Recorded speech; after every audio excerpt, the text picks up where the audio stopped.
Welcome to yet another edition of our Off the Lips speaker sessions at the Green Room. Thank you, Yancy.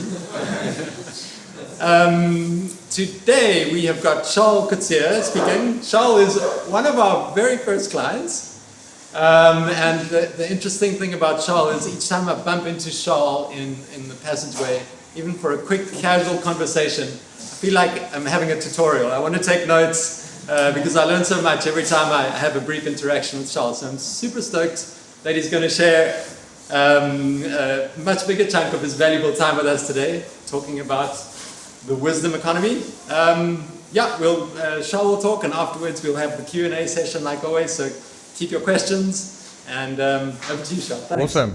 Thanks, Michael. All right, guys. So for those of you who don't know me, my name is Charl. We've been here, I think, since October last year or something like that. And so today I just want to talk to you about what I like to call the wisdom economy. It's something I heard someone refer to the e-learning industry. And it's just really like how you can make a living selling your experience and expertise. And in a lot of ways, that's something that we tend to undervalue, because we spend our whole life with certain passions or interests, and we kind of get good at certain things, but we don't really make a big deal out of it because it's just what I do, you know. So if you take surfing, you know, if you catch a nice wave, it's no big deal. It's just what I do, right? But for someone who's never surfed, there's so much that they have to learn to get to that level. So it's kind of important just to have that perspective that, you know, what we know is not second nature to other people. So with that, you know, that's really given birth to the whole e-learning industry. And if you just look at the big opportunity that exists, is in 2020 that e-learning market surpassed $250 billion, right? So that's a lot of money.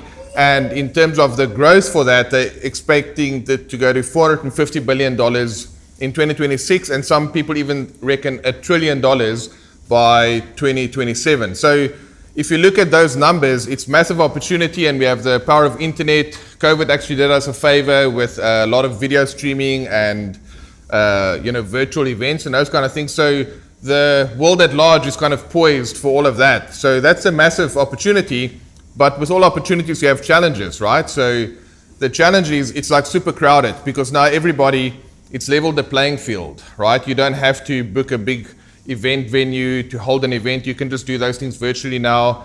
But no worries, because if it's crowded, that shows us that there's interest, and we don't have to be try and reinvent the wheel, right?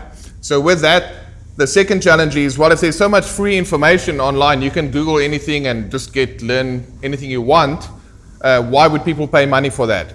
Well, that's actually another it's a challenge, but it's also an opportunity, because you can save someone time from having to, waste a lot of time, effort, and energy Googling stuff and getting incomplete information, dealing with bad teachers or whatever the case may be. So it's just quite important to understand the opportunity and the challenges. So what is the solution? Well, the first thing, and this is probably the biggest takeaway from this talk today, is understanding that nobody wants to buy a book or a course or a event or whatever. In a way, that's actually just an obstacle to get to what you really want. So the thing that people really want to buy is transformation, right? That's super, super important. You need to understand, what is that transformation, and what is your positioning in terms of why you can deliver that transformation. So if you think about how you're going to package that information really to be connected to transformation, and I'll unpack that for us a little bit today, because how many of us bought books, we're excited to read the book, and then it just, it stays on your shelf, so it becomes shelf help, right? You're not really going to read the book. In a moment, you're keen to read it, but nobody who wants to read a book when you can be outside surfing or hanging out with people or whatever the case may be. So you need to understand how are you going to package that information so someone actually wants to consume it. So just a brief background. I remember making my first online sale about 12 years ago. I was actually at an internet marketing conference, and I got a notification on my phone from PayPal that someone gave us $97 for a guitar training course. And then that was super exciting. And we started a publishing company. We've sold books on Kindle, courses, memberships, coaching and consulting, 2-hour workshops, to even presenting 3-day events online virtually, where people come and learn a certain topic. And as a result of that, we started a marketing agency where we've helped New York Times best-selling authors. We've worked with Inc. 500 companies, and everything from startups to people who've never made $1 online to actually having 2 different companies that they do in excess of $100 million in annual revenue selling information, right? So obviously it's a massive industry. So from those 2 vantage points of actually doing it ourselves and doing it for others, I'm just going to quickly condense what we've learned from that, right? So you might say, okay, great, awesome opportunity, lots of people, lots of money to be made, but how does this all work? And because sometimes it can feel a little bit weird, right? How do you do all this stuff? It's kind of like crypto feels right now to a lot of people. The e-learning industry, that's what it feels like for a lot of people as well, right? But at its core, it's like any business. You have marketing, sales, and fulfillment. The fundamentals is never going to change in terms of how you do that. It's just the way that you're going to do it online changes a little bit. So let's get going with those 3 things, and I'll unpack that for you.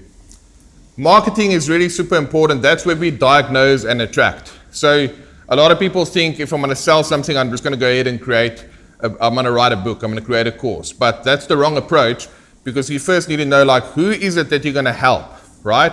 You really need to have a keen understanding of that person. Otherwise, you end up writing an encyclopedic approach to a book or whatever, but no one cares about it. You need to know the person that's behind the book, behind the course, and whatever they're going to consume.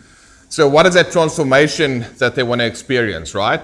So, and then what's standing in their way of experiencing that transformation? Because you need to understand those obstacles, how they feel about those obstacles, because if you can articulate someone's problem better than they can themselves, they're automatically going to assume that you have the answer. And that's all part of marketing and understanding the transformation and really why people want that transformation. So a cool example is just figuring out when you get your message to market match dialed in, then you're not really talking about the specific deliverables of what you're selling.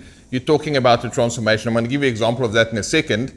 And once you've got that dialed in, you need to understand, okay, great, where I'm going to find these people, right? We're going to attract them. So you can do a podcast, YouTube channels. There's so many ways in order to build free audiences, which we've done, or you can run paid traffic campaigns to actually directly reach those audiences. And think of Google and Facebook. The thing that makes them so big and powerful is data, right?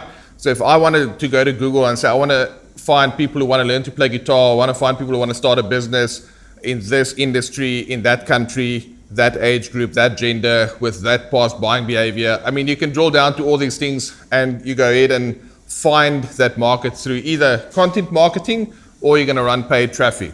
Now, that's how you're going to reach them. So once you've reached this audience and you've got their attention, right? Remember, we've diagnosed their situation. We've attracted this audience that has an interest in what we're selling. How do we now connect and convert with that audience in order for them to buy what we've got? Well, again, it all comes down to your offer. If you have a really great offer, you don't have to do too much to sell it, right? Because the offer does the selling for you. But you need to understand the difference between the deliverables of your offer, which might be a membership site, it might be a book, it might be a course, it might be some videos. That's the physical deliverables. But you also need to understand the transformation that the person wants. So think of this example. If you sell a holiday, right, you're not going to sell the plane and say, well, we've got a Boeing 747 with these kind of seats and legroom. And of course, those are features at some point and benefits that people will talk about. But you need to sell Tahiti, right? That's the ultimate destination. That's where they want to go. They don't care about the plane. And your course and your training, in essence, is the plane. But ultimately, Tahiti is a transformation. And yeah, a holiday will be awesome. But at the end of the day, they get some photos that they can post on Instagram to kind of, get social currency, show their friends where they've been, what they've been up to. So you need to understand the true driver. And too many people say, well, we've got the super cool plane with these special nuts that you're going to get and all this kind of stuff. No one cares about that. You need to sell Tahiti, right? So that's massive to understand. Now, once you know what you are selling, you need to ask yourself, well, how are you going to sell it? And over here, you need to understand that there's different campaigns for different price points. If you have a $7 ebook, that's like way below the permission line. Nobody has to ask for permission to buy that. They'll just buy it. It's a different campaign than if you're selling a $25,000 coaching experience, right? it's your campaign is going to be very different, and that's where webinar campaigns or product launches or one-on-one sales conversations, all these things come into play. So for sales, basically just understand that you need to connect and convert by knowing what is your offer and how you're going to sell it. And selling is actually quite easy once you've gotten to this stage, because the pitch framework, you can just say to somebody, here's what I've got, here's what it'll do for you, connected to the transformation, and here's what you got to do next. Right? Nothing more to it. People think you need magic NLP phrases or this and that script or whatever the case may be, but it comes to connection, because if you can connect with that person and understand and have empathy for the transformation that they want to experience, the pain points they want to avoid, then selling becomes super easy. Now, once you've made the sale, that's not over. The next step is fulfillment, right? You now need to deliver on that promise that you've made in your marketing. And this is where we teach and we transform, right? So the teaching thing is you need to ask yourself, how are you going to deliver your offer? You can do it through a book, which is obviously a low price that not many people read. You can do it through a course, a membership, group coaching, one-on-one coaching. All of these things require different touch points with the market. But just understand, for that transformation, how are you physically going to deliver it? And then you need to understand that the most important sale of all of this, they've already given you money, but the most important sale is you actually have to get them to consume the thing they bought, right? Because if you look at the stats, it's staggering stats by $450 billion. But if you look at the completion rate for online courses, it's abysmal. It's like single-digit percentages. So if you want to get people to experience that transformation, you need to make sure they consume the videos so that you can get success stories and show people, well, look at Kenan used this program and he got that result without that frustration and whatever the case would be. Now that starts selling, makes your selling of the other stuff easier, because look at my success stories here. So it's not just about making the initial sale, but it's really about getting them to consume the content. So to recap, marketing, you diagnose the audience and then you attract them with the right message. Sales is you're going to connect and convert, make your offer that's not just the deliverables, but it's a transformation. And in fulfillment, how are you going to deliver the course in a physical way, and how are you going to deliver that fulfillment that they came to you for in the first place? So hopefully that makes sense to you guys. It's like a super condensed version of this whole process, but I'm happy to answer any questions. Yeah. Awesome. Thanks, Charl. Awesome.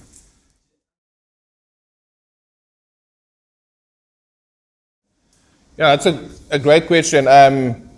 There's this concept that you say you want to own the race course, right? So it's great if you have your own platform, because if you have a YouTube channel with 100,000 subscribers or a massive Instagram following or whatever, someone else owns that platform. So you want to get those people to give you their email address at some point that you can have direct contact and frequent contact with them.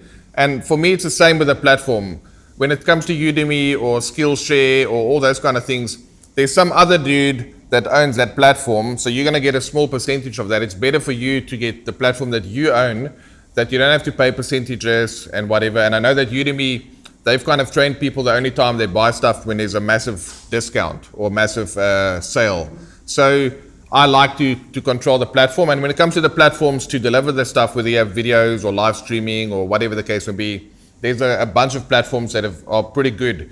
Kajabi, 10x Pro, those are two famous ones that people like for all-inclusive stuff. So it doesn't just host the content, but it also does your marketing pages and technology and stuff. And then obviously get stuff like Teachable, and there's a whole host of them. You just need to look at what your needs are. Is it just for teaching, or do you need some marketing technology behind it as well? But if you own it, that's fantastic, yeah.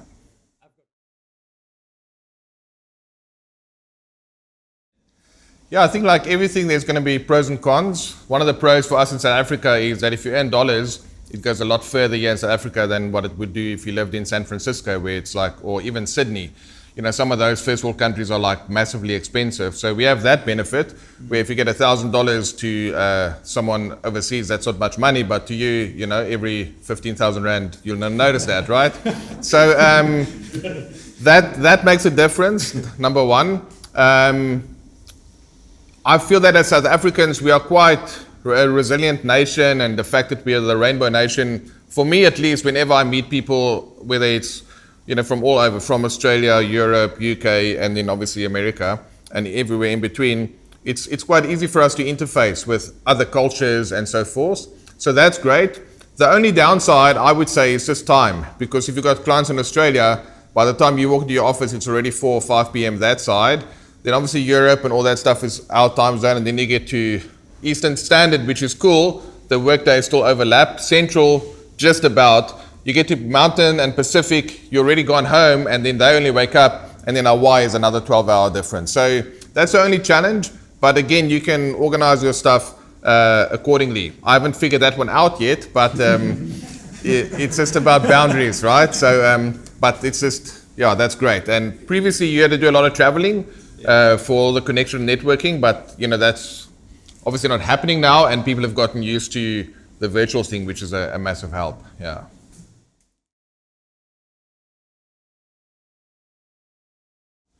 Yeah, I think there's a lot we can learn from software companies in the Agile approach, right? Because back in the day, they had to ship CD-ROMs, and then if there was a bug, you had to wait until they shipped a new one out. And obviously with cloud computing, they could just ship the minimum viable product, right? So you can have a similar thing with a minimum viable funnel where before you even go and create a course, before you even go all in on a niche or buying a domain name or even registering an account, you can just set up a simple test where you're going to see, okay, great, how's my marketing working? Are people consuming my content? You can see that in terms of how they're viewing the videos. Are they willing to give me the email address? Are they consuming my sales message? And are they actually buying? And then out of that, you can build some financial models in terms of like, because it's like anything, it's buying and selling. You can buy attention and you can buy customers, but can you do it at a profit? So I would say don't try and build up a channel, because if you want to go organic, that stuff takes time. And then obviously there's exponential growth at some point, but it's much better to just go to Facebook or Google or YouTube, put some money down where you can buy the attention and the traffic, and put together what we call a minimum viable funnel, so you can test out those ideas. And then once you've gotten the data, then you can actually start scaling a little bit more and thinking about that. And it's quite interesting from a mindset perspective. So many people don't want to launch something because they want to get that book perfect, or they want to figure all that stuff out. And that need for perfection actually causes you to fail, because you can't steer a parked car. If you're not in motion, you're not getting feedback or data points from how people are interacting with your offer, with your content, with whatever. So it's much better to launch with something even before it's ready, and then you kind of do it as you go, because now you've got feedback. Remember, it starts with the market, who you know. So I would always recommend that, the paid traffic approach, and then make sure you capture the numbers, and then the numbers tell the story, and that helps you make your future decisions.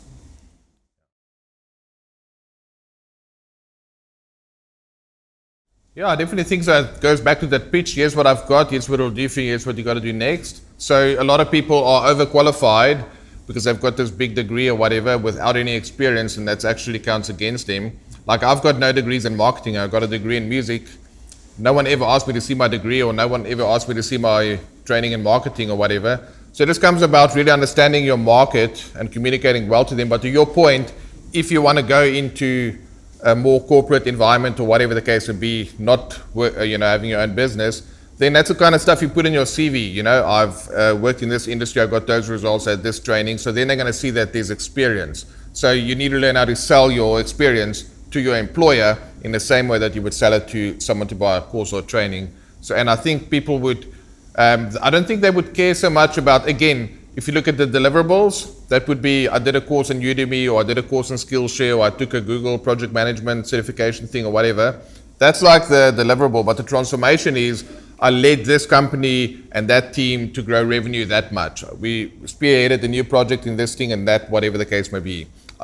So then if you talk about the transformation you were able to achieve, that would speak volumes to a potential employer more than the letters that you can get behind the name, so to speak. Yeah. Thanks. Cool. Great question, yeah. One last curiosity. The course, your first online sale 12 years ago, it was a course in what? Yeah, it was how to play guitar. And then we did it in the English market, but it was quite competitive. That's when WordPress just came out, and you had to like manually code a Facebook like button onto your site, and YouTube just started, and you know, so it was very competitive in that space for the guitar sites in English. But then with a friend of mine, we started a site in Italian, and we did about $100,000 in the first year, just because there was no competition, but he understood the market, he spoke Italian, and there was that connection, right? So, and from there, everything just kind of snowballed, but it was how to play guitar training, yes, yeah. Fascinating. Great, yeah. Thanks so much, Charl. Awesome. Thanks, guys. Good talk.